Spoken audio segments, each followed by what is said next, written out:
si Chineke ọ bụ Chukwu n'ezie n'ezie n'ezie n'ezie nyekere n'ezie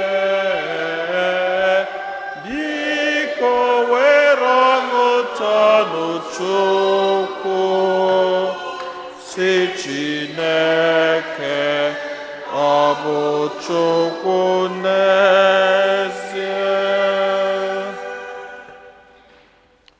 N'afa Nna na Nwa na Mmụọ Nsọ.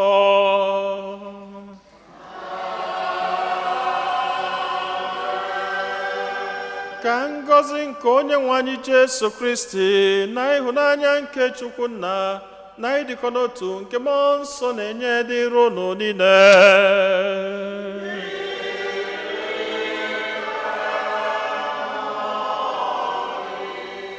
Ụmụnne m na Kristi, tata bụ ụka nke 29 n'oge na-adịghị n'emume nke ụka. Anyị niile agbakọtago ọnụ ọzọ n'obi Chineke iji welu kene Onyenwe anyị maka ihe ọma niile nke ọ na-eme na ndụ anyị, maka ngọzi ya niile n'ebe anyị nọ. Ka anyị na-ekene Chineke maka ihe ọma ndị a niile, ọkacha ndubata o dubatala anyị n'izu ụka ọfụ nke anyị banyere tata. Ka anyị na-ewelukwazi onwe anyị, na-ewele ezinụlọ anyị, na-ewele atụmatụ anyị niile dị mma na-erinye n'aka anya bụ Chineke, na-ayọ ka ọ na-edu anyị, ka ọ na-agbazili anyị, na-ayọkwazi ya ka izu ụka ọfụ n'ụwa mala anyị niile mma n'afa Jizọs Kraịst Onyenwe anyị. Anyị nwere ọtụtụ ebumnobi ndị ọzọ nke anyị ji gbakọta ọnụ n'aja masị n'ụwa, ka anyị natazie n'isi a narụnye Chineke ebumnobi ndị ahụ.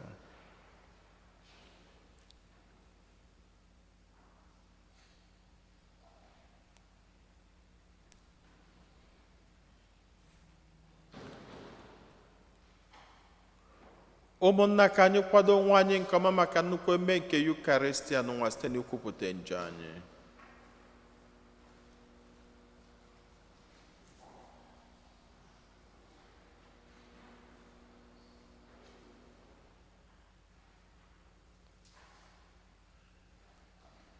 Ekwupụta m ngwa Chineke ji ike niile.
Chineke ji ike niile mere anyị ebere, gbaghara anyị njọ anyị, duru anyị na ndụ ebebe.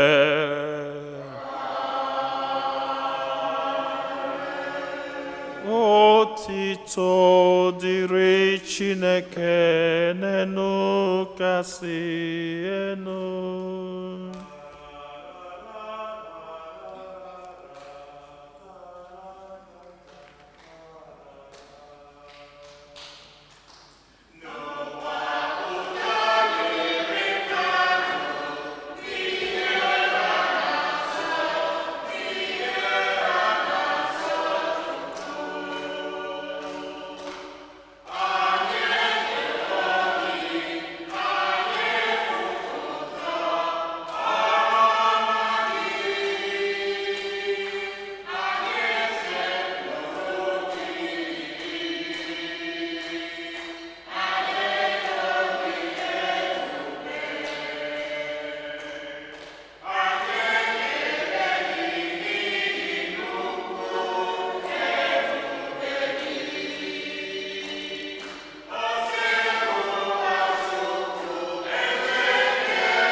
Chineke pụrụ ime ihe niile, onye dị ndụ ebi ebi, biko mee ka anyị gọrọ gị onwe anyị, bịakwa were obi dị ọcha na-efe ebube eze gị mgbe niile.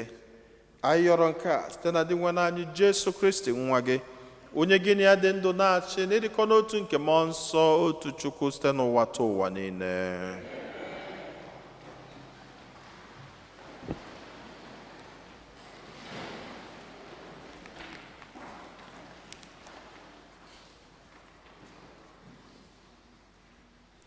Ihe ọgụgụ ewetara n'akwụkwọ ọpụpụ. Ndị Amalek bịara buso ụmụ Izrel agha na Refidim. Moses wee gwa Joshua sị, họpụtara onwe gị ụmụ okorobịa n'ụtụtụ echi, gaanụ ka unu na ndị Amalek lụọ agha. Mgbe a na-alụ agha ahụ, aga m eguzo n'elu ugwu jide mkpara Chineke n'aka. Joshua mere ihe Moses gwara ya, wee lụso Amalek agha. Ma Moses na Aaron na Hua rigoro n'elu ugwu. Mgbe ọbụla aka Moses lara elu, ụmụ Izrel na-enwe mmeri. Ma mgbe ọbụla Moses wedatara aka ya ala, mmeri abụrụ nke ndị Amalek. Ma aka bidoro nyewa Moses arọ, n'ihi ya ha were okwute dowere ya ka ọ na-anọdụ ala. Aaron na Hua ewee na-akwalite aka Moses, otu onye na-akwalite aka nri ya, onye nke ọzọ na-akwalite aka ekpa ya. Ihe a ka aka ya jiri lagide elu ruo mgbe anyanwụ dara. Joshua were mma agha buchapụ Amalek na ndị nke ya. Okwu nke Osobrowa.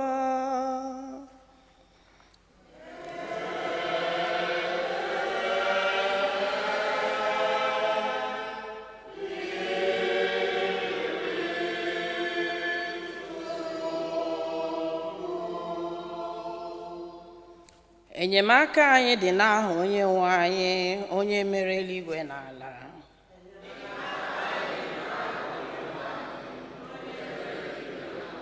Eleriri m anya elu n'ugwu, elee ebe inye aka m ga-esi abịa? Enyemaka m ga-esi n'aka onye nwe anyị, onye mere eluigwe na ala.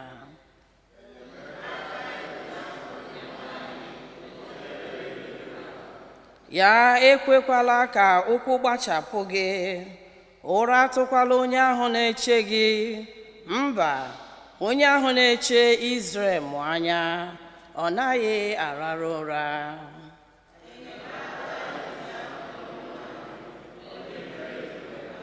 Onye nwe anyị bụ onye nche gị, bụrụkwa ebe nchedo gị. Ọ nọ gị n'aka nri, anwụ agaghị emerụ gị ahụ n'ehihie, ọnwa agaghị emerụ gị ahụ n'abalị.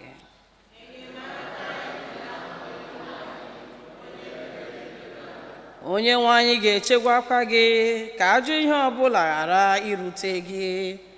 Ọ ga-echekwapa ndụ gị. Onye nwe anyị ga-echekwapa ọpụpụ na mbata gị, bido ugbu a ruo mgbe ebighị ebi.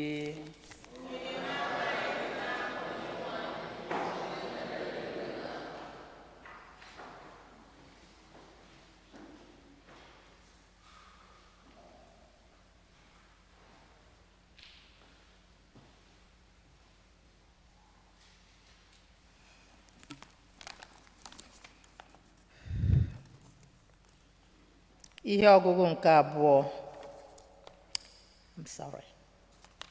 Ihe ọgụgụ ewetara n'akwụkwọ ozi nke abụọ Pọl dị asọ degara Timoti. Jidesie aka ike n'ihe a kụziri gị, na ihe ahụ were gị anya na ọ bụ eziokwu. Chetakwa ndị kụziri gị ihe a na otu o siri bụrụ na ibidoro na nwata mụta ihe edere n'akwụkwọ nsọ. Ọ bụ n'ihe ndị a ka esi amụta amamihe nke na-eduba na nzọpụta site n'ikwere na Yesu Kristi. Ihe niile edere n'akwụkwọ nsọ bụ ihe Chineke kwuru. Ha dum bara uru maka ịkụzi nkụzi, maka ịgbaziri onye gahiere ụzọ, maka iduzi ndụ ndị mmadụ na ịkụziri ha ịdị nsọ. Ọ bụ otu a ka onye ihe Chineke na-anụ ọkụ n'obi si abụ onye nyere ngwa ọrụ na onye akwadoro nke ọma maka ịrụpụta ezi ọrụ. N'ihu Chineke na n'ihu Kristi Jesu, onye ga-ekpe ndị dị ndụ na ndị nwụrụ anwụ ikpe, ana m eche gị ọrụ a n'ihu n'aha ịpụta ìhè nke alaeze ya, na-ekwupụta ozi ahụ, ma nabatara ya ma nabataghị ya, kwụsie ike na ya. Tụọ mmadụ mmehie ya n'anya, gbaziere ndị gahiere ụzọ, gwa ndị mmadụ ka ha na-erube isi, ma were ndidi mee ihe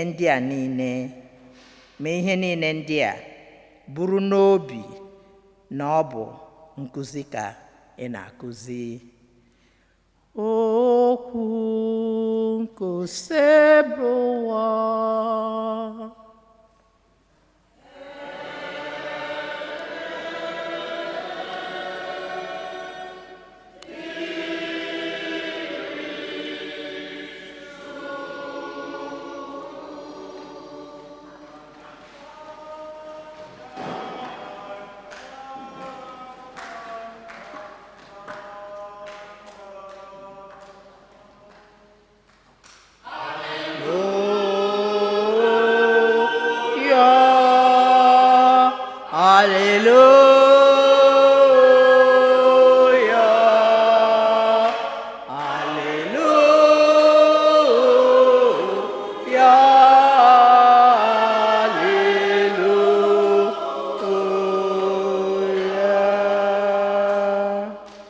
Okwu Chineke bụ okwu dị ndụ na-adịkwa ire.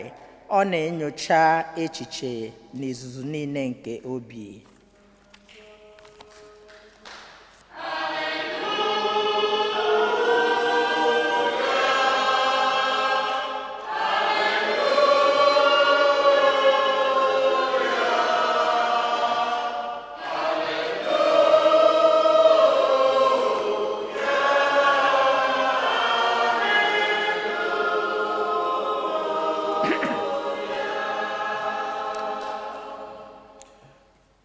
Onye nwe anyị nọnyelu nọ.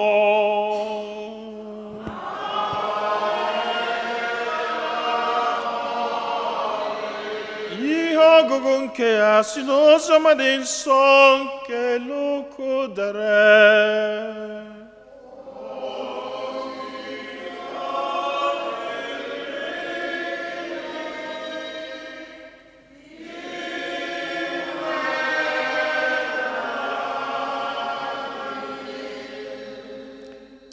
Jesu tụrụ ụmụazụ ya iru banyere mkpa ọ dị ikpe ekpere ugboro ugboro, na-ekweghị ka obi daa mba. Otu ọkaikpe bi n'otu obodo, onye na-adịghị atụ egwu Chineke, nke na-adịkwaghị asọpụrụ mmadụ. Ma n'otu obodo ahụ kwa, otu nwanyị isi mkpe na-abịakwute ya akwụsị na-asị ya, achọrọ m ka ikpeziere m ikpe, kpepụta m n'aka onye iro m. Na mbụ ọ jụrụ ajụ ime ihe nwanyị ahụ gwara ya, Ma mgbe ogologo oge gasịrị, o mesịrị si onwe ya, ọ bụ ezie na m adịghị atụ Chineke egwu, adịkwaghị m asọpụrụ mmadụ, ma nsogbu nwaanyị isi mkpa na-enye m akarịala. Ọ naghị ekwe ka ume na obi rue m ala. N'ihi ya, aga m ekpeziri ya ikpe ka m ghara ịnwụchuru ya na nsogbu ya. Onyenwe anyị wee sị, unu anụla na ọkaikpe arụrụ ala ihe o kwuru. Ọ bụ na unu echeghị na Chineke ga-ekpeziri ndị ọ họtara ahọta ikpe ndị na-akpọku ya n'abalị na n'ehihie, ma ọ bụrụgodị mgbe o gburu oge na ịgbatara ha ọsọ enyemaka? Nkwa nkwere unu bụ na ọ ga-ekpeziri ha ikpe n'oge na-adịghị anya. Ma mgbe nwa nke mmadụ ga-abịa, ọ ga-ahụ okwukwe n'elu ụwa? Oziọma nke osebụwa.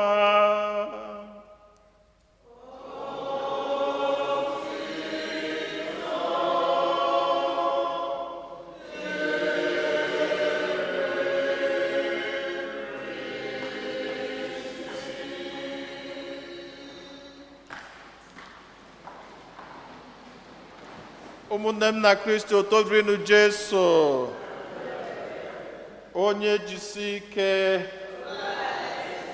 onye gbakọta ghalụ, ihe ọma Chukwu na-emere m, ọ dị m ebube n'agha, ewo dị m. Ngọzi Chukwu na-enye n'ụmụ, ọ dị m ebube n'anya, ewo ihe ọma Chukwu na-emere m, ọ dị m ebube n'anya, ewo ọ dị m ebube. Ihe Chukwu na-emere gị, ọ dị m ebube n'anya, ewo ọ dị m ebube.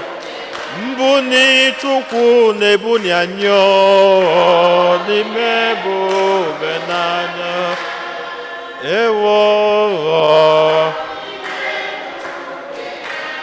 o meworo m ya, o meworo m ya, ihe mmadụ apụghị mere m, ihe mmadụ apụghị mere m. Ọnwụ ọ nwụrụ n'obe, ọnwụ ọ nwụrụ n'obe, ihe mmadụ apụghị mere m, ihe mmadụ apụghị mere m. O meworo gị, o meworo m ya, ihe mmadụ apụghị mere m, ihe nna m apụghị mere m, ihe nne m apụghị mere m, ihe nwa m apụghị mere m, ihe di m apụghị mere m, ihe ndị ụka apụghị mere m. O meworo gị, o meworo gị, o meworo m ya, ihe mmadụ apụghị mere m, o meworo m ya. Amen. Amen. Dịka m si kwu n'ụka gara aga, kwa ụbọchị ọbụla ọkwa ụka ọbụla enwere ihe Chukwu chọrọ ịkụziri anyị, ọkwa ya? Ụka na-abụ gara aga ọ kụziri anyị maka umeala, ọkwa ya? Onye bunye onwe ya enu, Chineke ebuda ya n'ala. Olu ụka gara aga gịnị ka ọ kụziri anyị? Achọrọ m ịnụ n'ụlọ.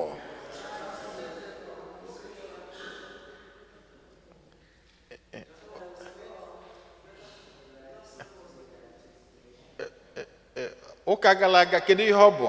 Enwere ịgwa m Thanksgiving. Okay, ụka gara aga bụ gratitude. Yeah. Yeah. So at least ọ na-enye m obi aṅụrị na unu na-eme gịnị? Unu na-echeta ihe anyị na-alụ. Na-ege ntị. I'm so happy. Then tata ụka na-achọ ịkụziri anyị maka ekpere. Two things. Ekpele. Nke ịbụọ bụ na ị ga-enwe ume eji eme gịnị? Ekpere. Na ị ga-akwụdosi ike na ya.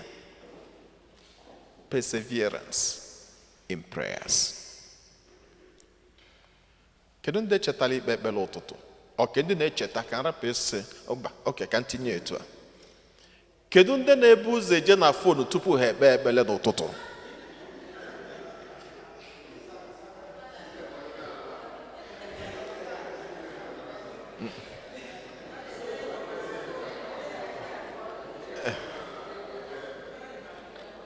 Yeah, if on a question is very vital. Nan-mekwu, kedu ndị na-ebu ụzọ ọ bụ na ekpere ka ị na-ekpe na fon, okay? Mana ihe kwu, kedu ndị na-ebu ụzọ eje na fon tupu ha ekpe ekpere?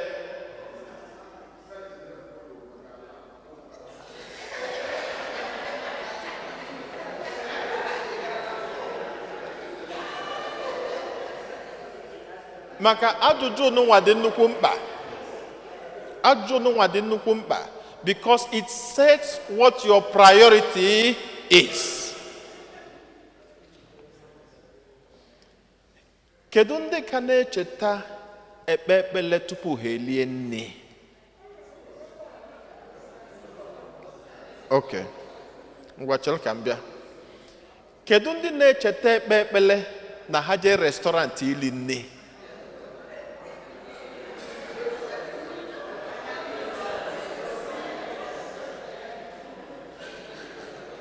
Maka ebe ahụ niile bụ ọlụ. Because I tell, prayer is not only what you ask God for, it's also a means of evangelization. Kedu ihe ji ekwu okwu n'ụwa? Amarọ m ma akọga aka maka ịma na ekwu okwu rinne.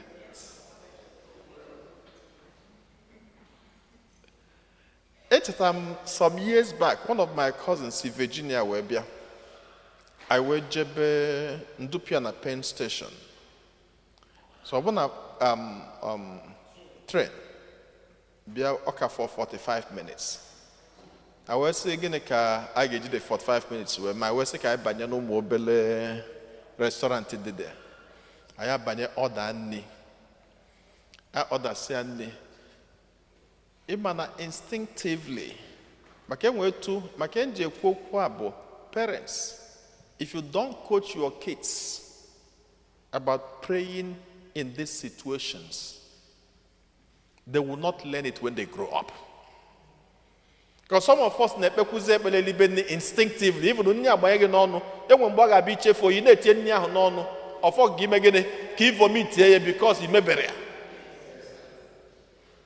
Because prayer has to be part and parcel of your life. Eteze maka mena fanda na nwana monso amen.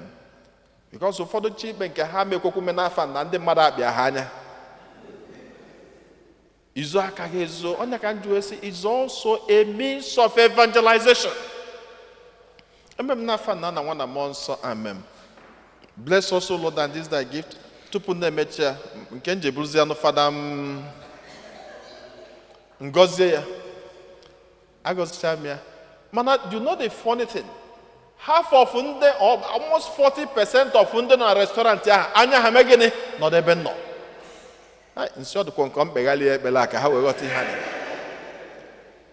That was when I discovered that prayers could be a means of evangelization. Apart from the grace of the prayers, it is also possible that so many people now in a restaurant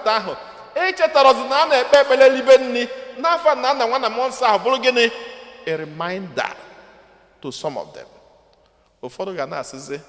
Is this man still praying?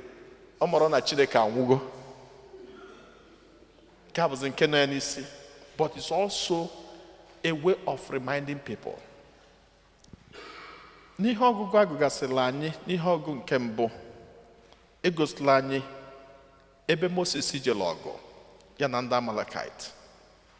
Chineke wee sị ya na Moses, na every time you raise up your hands, you are defeating.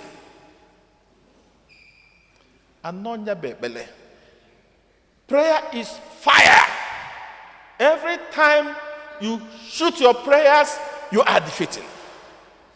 Every time you slack in your prayers, the devil is defeating you. Whenever you stop praying in your life, whenever you run away from prayers, the devil is defeating you. Because the devil has taken over. I said, Naka Moses, Siranenu Danana. Emeli Behanogo. Ekwensu ga-emeli unu n'agha, Simba Nwachukwu, ajọ onye ọ ga-emeri unu n'agha, Simba Nwachukwu.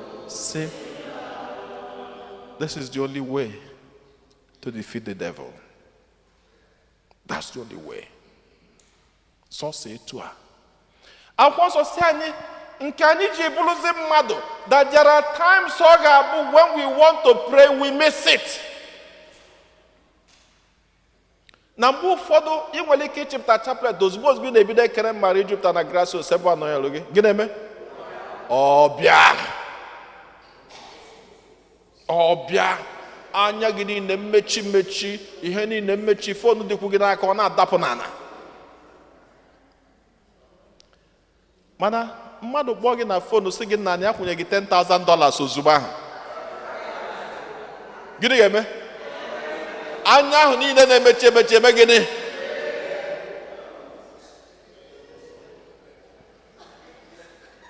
Amen. Now in prayers, we all need support in our prayers. Ewe gosi anyị na mgbe aka Moses nọ n'ada, Hall and Aaron, but our symbol. Can you Moses Sakamegini Budakia?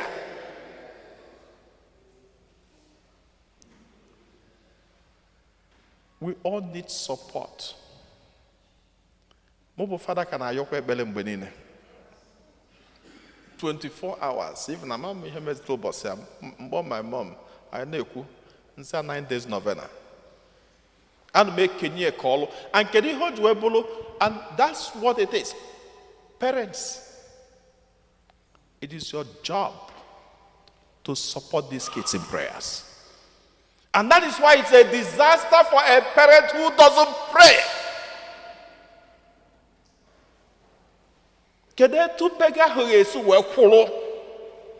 These kids are in arm's way. They're all over the place.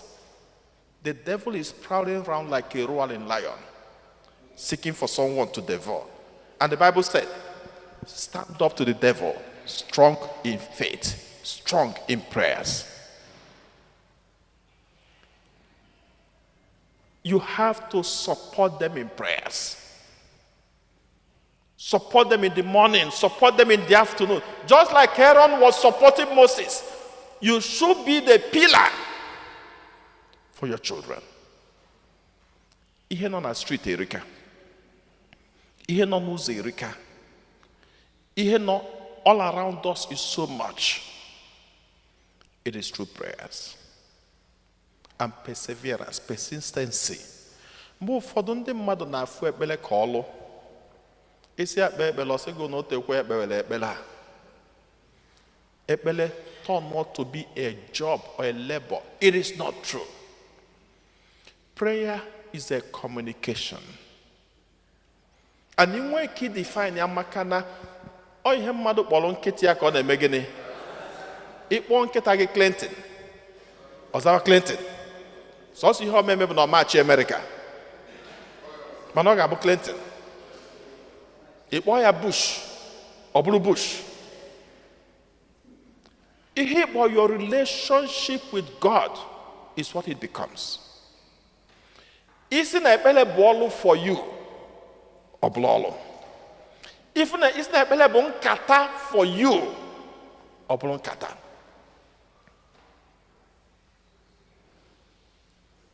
Prayer is a communication. Is a relationship with God. Kedu etu ọ bụ?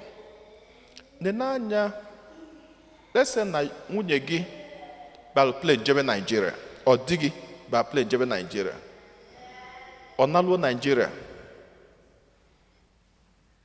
That day gafe, ọ kpọrọ gị ịkpọrọ ya. 2 days gafe, ọ kpọrọ gị ịkpọrọ ya. Ọ kpọkwuru ụmụaka. 3 days gafe, ịkpọrọ ya. Ichetara dị n'ọnụ ya. Nyanwa akpọkwuru gị, nyanwa akọrọgo nke ya jebe. Kedu ihe ị ga-eche na that relationship?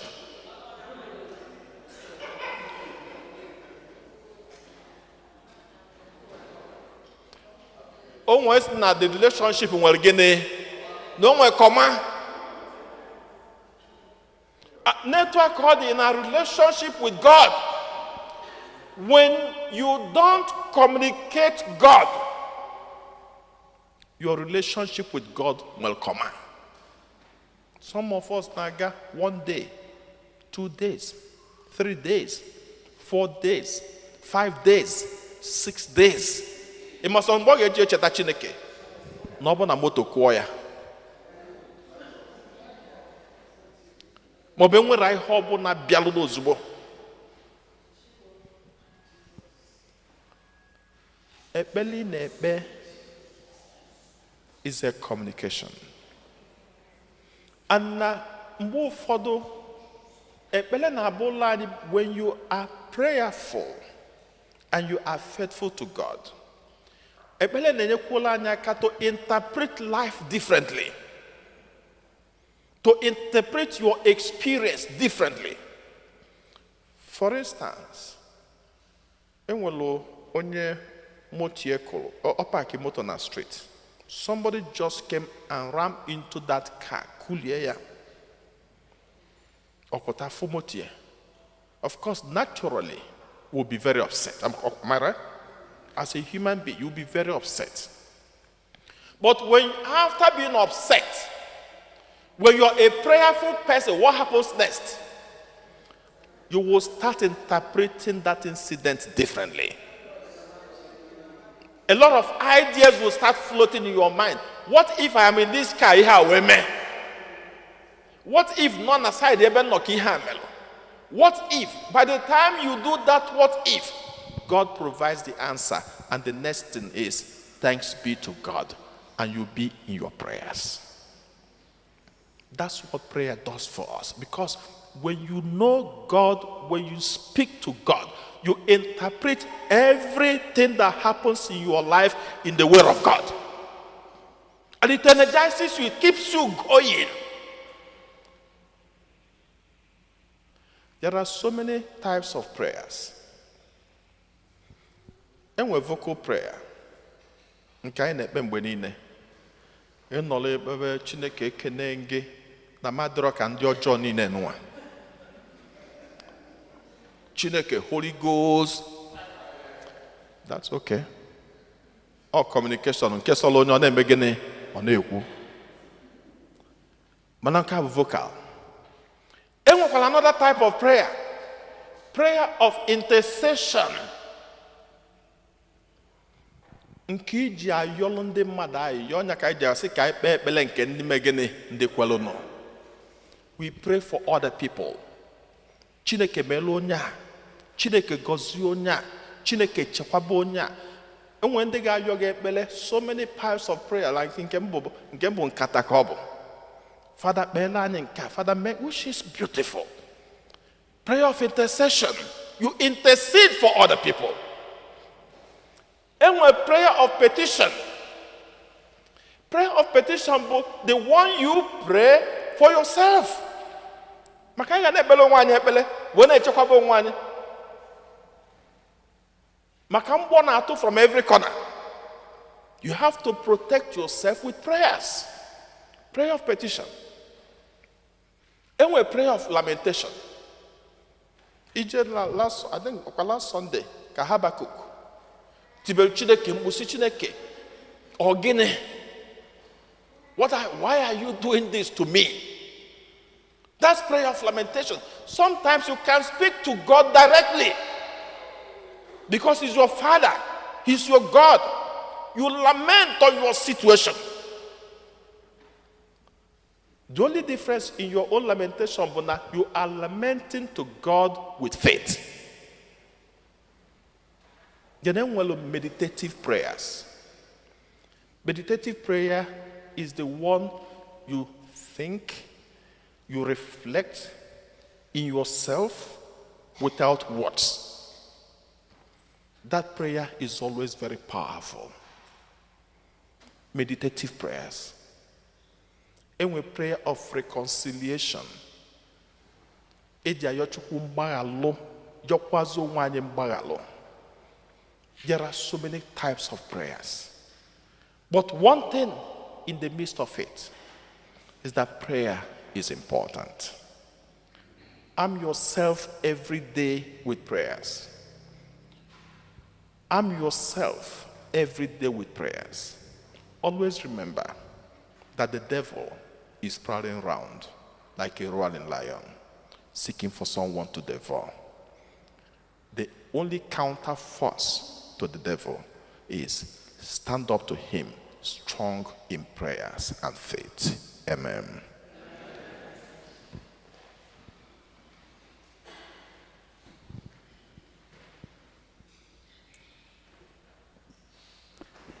Ekwem n'otu Chineke.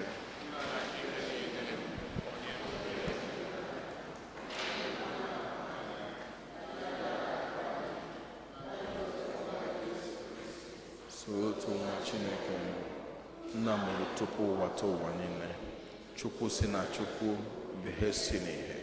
Ezi Chukwu si na ezi Chukwu. Amụrụ ya mụ eme ihe eme. Ya na nna bụ otu ihe. N'ihe ha ji bụrụ Chukwu. Onye si na ya mee ihe do, onye maka ihe anyị bụ mmadụ, na maka ihe nzọpụta anyị, si n'eluigwe gbadata, were arụ na Virgin Maria, site na mmụọ nsọ.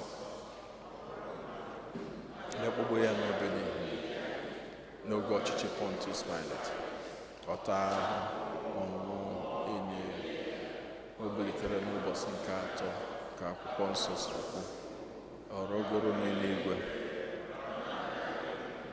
Ọ ga-abịaghachi ọzọ n'ebube ya, ikpe ndị dị ndụ na ndị nwụrụ anwụ ikpe. Onye ọchịchị ya na-enweghị njedebe. Ekwe na mmụọ nsọ, onye nwe anyị na-enye ndụ, onye si na nna na nwa pụta, onye a na-esekpụrụ na-etokọdo ya na nna na nwa, onye si na ndị amụma kwuo okwu. Ekwe m n'otu nzukọ nsọ Katọlik na Apọstọlik, ekwupụta m otu baptizim nke mgbaghara njọ. Ana m atụ anya na mbilite n'ọnwụ ndị nwụrụ anwụ na ndụ ụwa ga-abịanụ. Amen. Ekpele nke ndị kwelụnụ mmadụ ịtọ ga-edu anyị n'ekpele. Chineke onye fly n'anya, anyị bụ ụmụ odibo ga-agbakọtago ọnụ n'obi gị iji welu sọpụrụ gị, iji enye gị ofufe, iji ekele gị maka ihe ọma niile nke na-eme na ndụ anyị. Anyị na-achọziwụla ọtụtụ ebumnobi anyị, mkpa anyị niile wee gosipụta gị. Anyị na-ayọ ka iche ntị ma nụrụ anyị ya anyị.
ka natazie isi a narụ nye Chineke ebumnobi ndị ọzọ niile.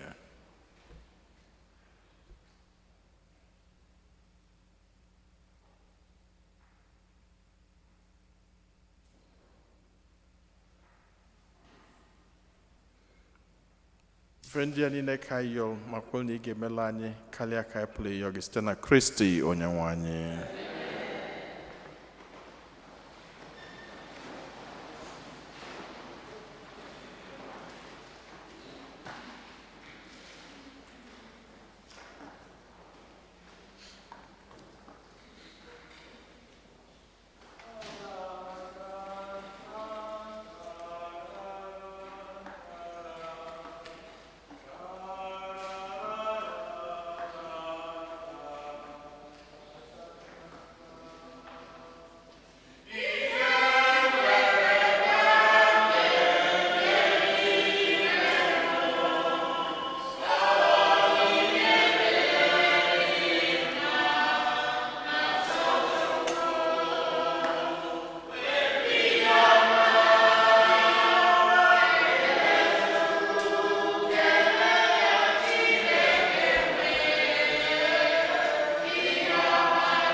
Rịọbanụ ụmụnna m ka aja mụ na unu na-achụ bụrụ ihe ga-asọ Chineke ji ike niile nara nụ.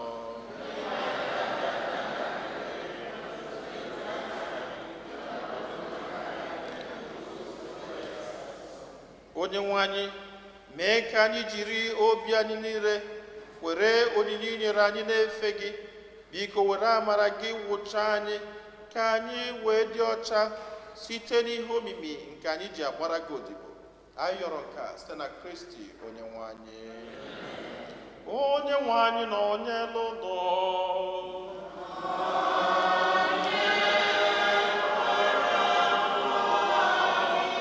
welite n'obi ihe nọ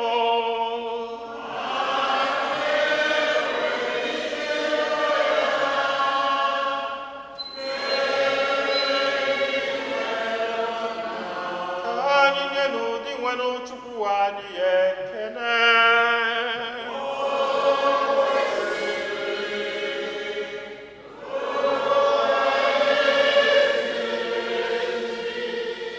Kwesịrị ezi bụrụkwa ihe ziri ezi n'azọ ndụ na anyị ga-enye gị ekele oge niile na ebe niile. O nna dị nsọ, Chineke jike niile, onye dị ụwa tụ ụwa site na Kristi dị nwe n'anyị, onye jiri ihe ebere o nwere maka mmehie mmadụ kwere ka mụọ ya na Virgin Maria. Ọ gbapụtara anyị n'ọnwụ ebebe site n'ọnwụ ọ nwụrụ n'elu obe, bịa site na mbilite n'ọnwụ ya nye anyị ndụ ebebe. N'ihi nke a anyị na-eso igwe ndị mama niile nke eluigwe na-eto ebube gị oge niile n'ukwe na ekwe.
Nna anyị dị nsọ ezie, sọ gị na-edo ihe dum nsọ.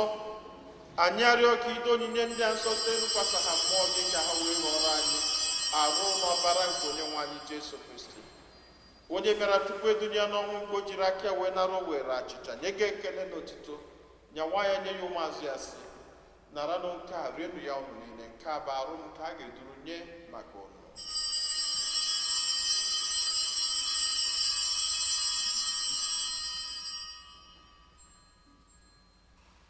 Otu akwa ka o si mee mgbe ha richara nri anyasị, o buru iko mmanya nyekwa gị ekele n'otuto, bunye ya ụmụazụ ya sị, naranụ nke a ṅụọnụ ya ụnụ niile, nke a bụ iko nke ọbara m, nke ọgbụgba ndụ ọhụrụ dị ebebe, a ga-agba n'ihi nna n'ihi mmadụ niile ka e were gbaghara njọ. Na-emenụ nke a na ncheta nke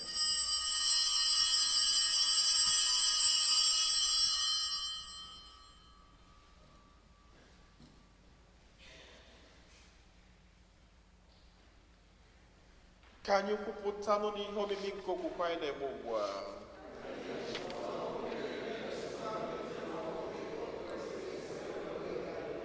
nna, na ncheta nke ọnwụ na mbilite n'ọnwụ nke nwa gị, anyị ebunye gị achịcha nke ndụ na iko nke nzọpụta. Anyị na-ekele gị n'ihi na ikwere ka anyị dị mma ikwuru n'ihu gị na-efe gị. Anyị ji ume a na-arịọ ka anyị bụ ndị na-anata arụ n'ọbara nke Kristi bụrụ otu site na njikọ nke mmụọ nsọ. Nna, cheta nzukọ gị gazuru ụwa niile, meenụ ka ịhụnanya gị jupụta ya. Gọzie pope anyị bụ Robert Leo na bishọp anyị bụ Robert na ndị ofe ọlta gị niile.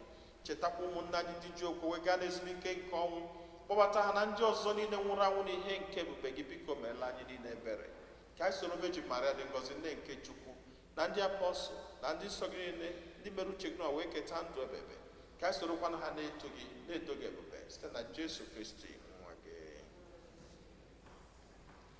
Ihe niile kere eke na-eso ya bụ Kristi, na-esikwa n'ime ya na n'aka ya, na ịdịkọ n'otu nke mmụọ nsọ, na-enye gị bụ Chukwu nna ji ike niile, nsọpụrụ na otito niile site n'ụwa tụ ụwa niile.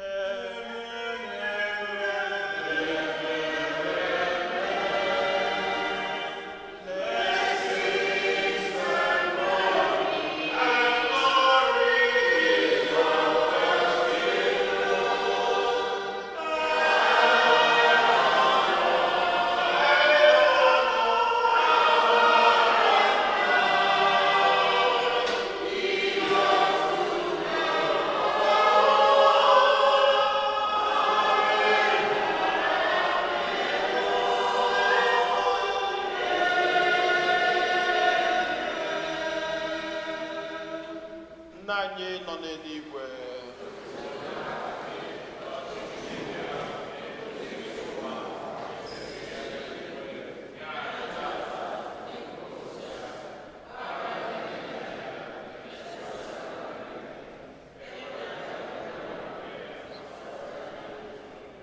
zọpụta anyị na-arịọ gị ose bụrụ ụwa na-ajọ ihe niile. Were ebere nye udo n'oge nke anyị site n'inye aka ebere gị, ka zọpụta anyị niile na njọ oge niile. Anyị were gbanahụ nsogbu niile, were nchekwube dị nsọ na-atụ anya maka mbịaghachi nke onye nzọpụta anyị Jesu Kristi.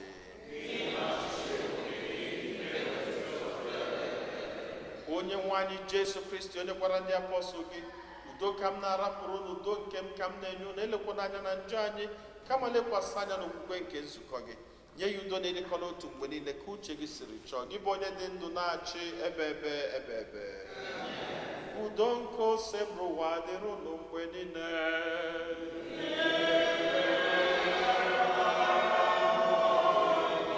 Nyerịta n'onwe unu wee kene nke udo.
ndị m na Kristi n'elu nwa atụrụ nke Chukwu n'elu onye ahụ na-egbochapụ njọ nke ụwa anyị niile nwekwa n'isi ọma bụ ndị agbọ n'ori nke nwa atụrụ Chineke.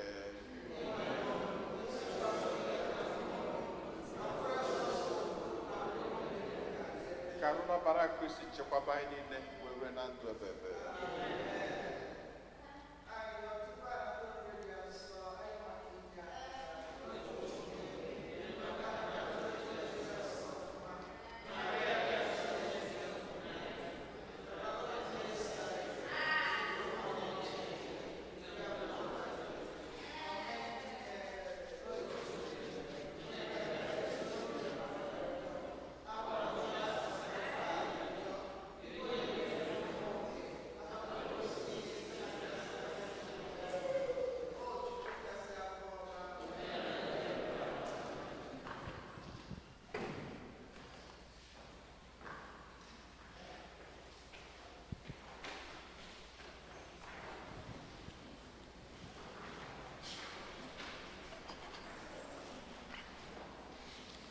O Queen of Heaven, thy ocean star, guide all thy wandering below.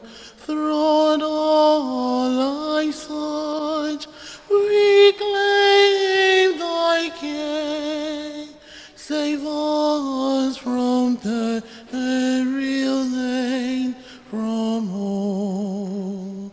Mother of Christ, star of the sea, pray for thy wanderer, pray for me.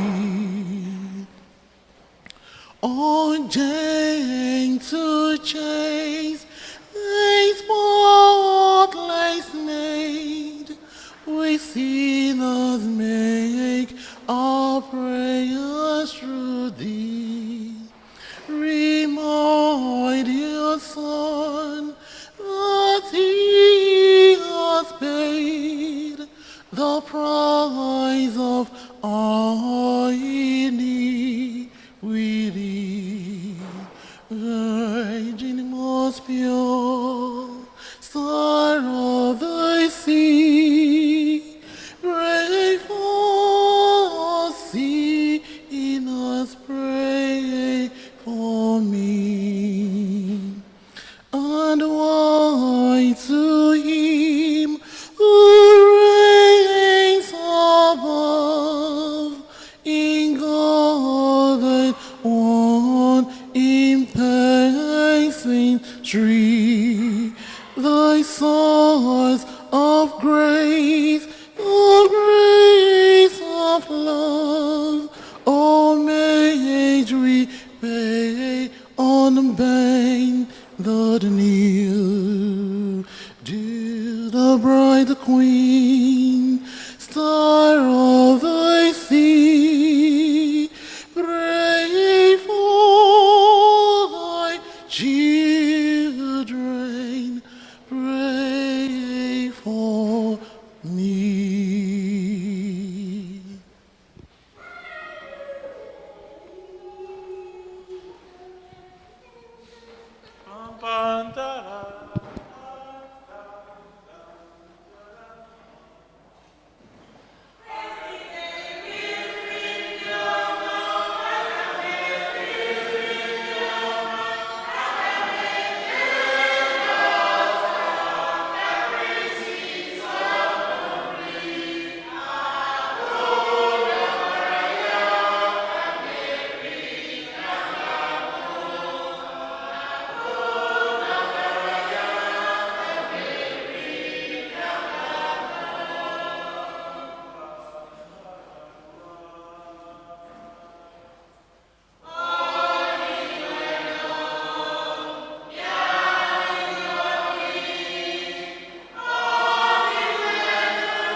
Ka anyị yọọ ayịyọ.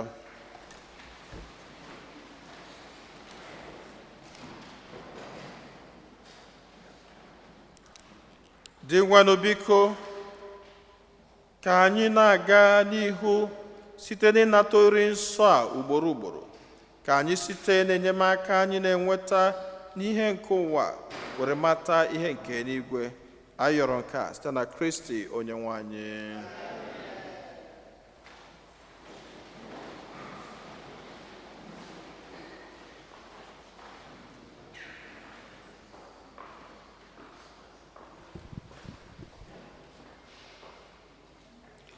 Utoru Jesu. Second collection.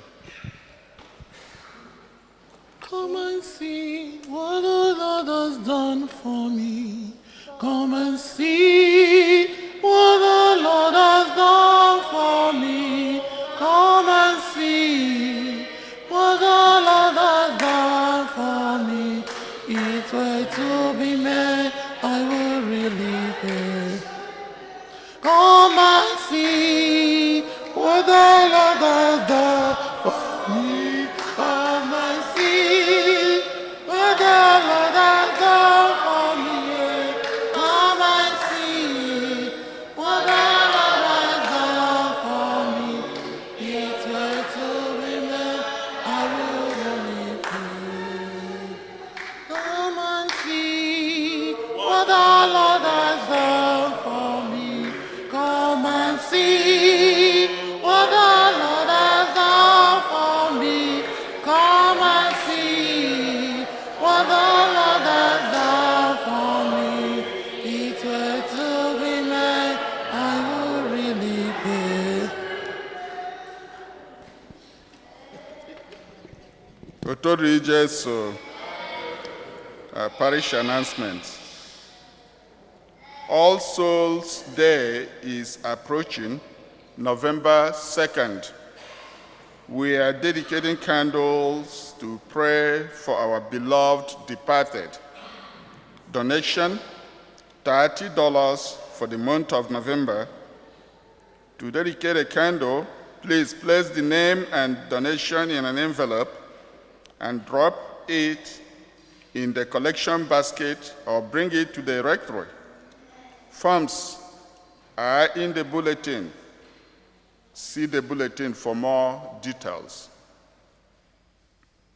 The St. Fortunata Couples Group, together with all parish ministries, invites everyone to a food sale on Sunday, November 9, from 10 a.m. to 12:30 p.m. Enjoy delicious Dominican dishes for only $10, including a drink. All proceeds will benefit the parish. Thank you for your support. As you know, the Bishop's annual Catholic appeal is still in progress. We will reach our goal as you fulfill your pledges. Please help us accomplish this together. Thank you for your generous support. October is the month of the Holy Rosary. We invite you to join us to pray the Rosary every Thursday at 5 p.m. Liturgical Ministers Training Workshop. Our deanery has organized a training workshop for lectors, extraordinary ministers of the Eucharist, and the ushers on Saturday, December 6th, from 9 a.m. to 12 p.m. at Blessed Sacrament Church. Please remember that registration is required before November 7. You may register with the Deacon Harry or at the rectory office. Please be sure to read Father's letter in the bulletin. Utoru Jesu.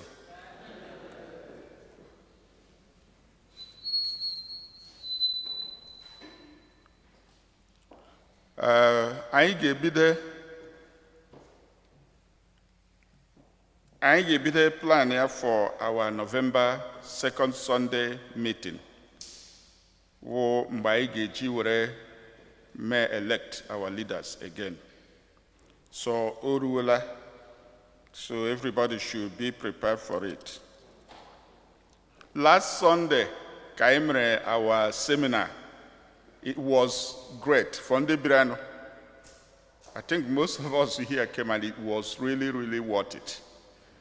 I think Kanaigane made that kind of something for our greater knowledge. So we thank ourselves for organizing it. The next one I get the health fair. I get fix here so that we can know whether my game here this year before Christmas. We told Regis so on any birthdays.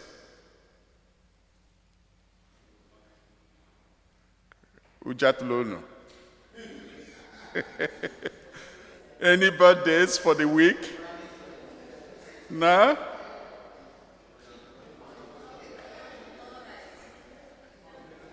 Okay, what about anniversaries? Anniversaries? Okay, is anyone worshiping with us for the first time today? Is anyone worshiping with us for the first time? Otodri Jesu. I am and a happy Sunday to everybody.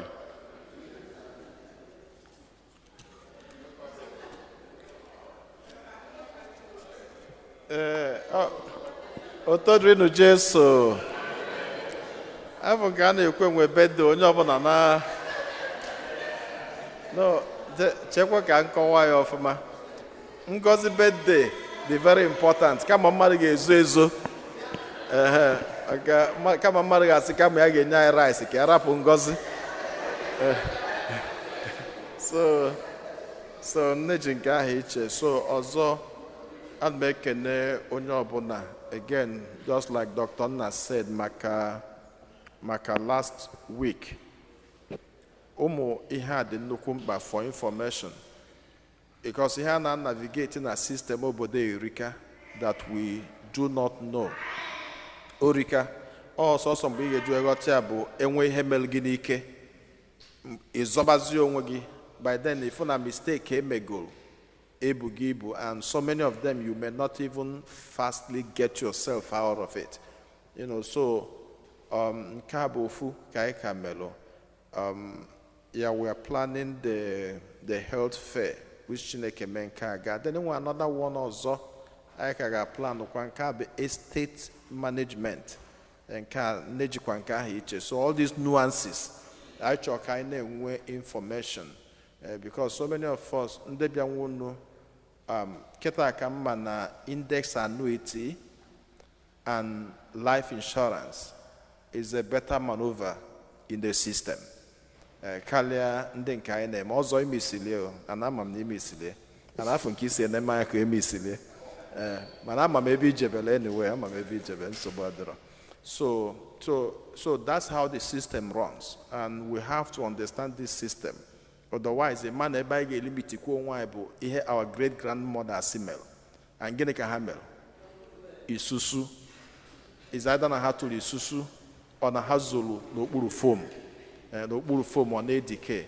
So we have to anyị ebiligo na America and mgbe ụfọdụ na-asị kedu etu ndị ọcha si akpata ego ekwere anyị akpata. So some of these things ga-enyere anyị aka. So we'll continue on this as long as possible until I can master knowledge of some of these money system or money metrics then at this system. So I may wish you a happy Sunday.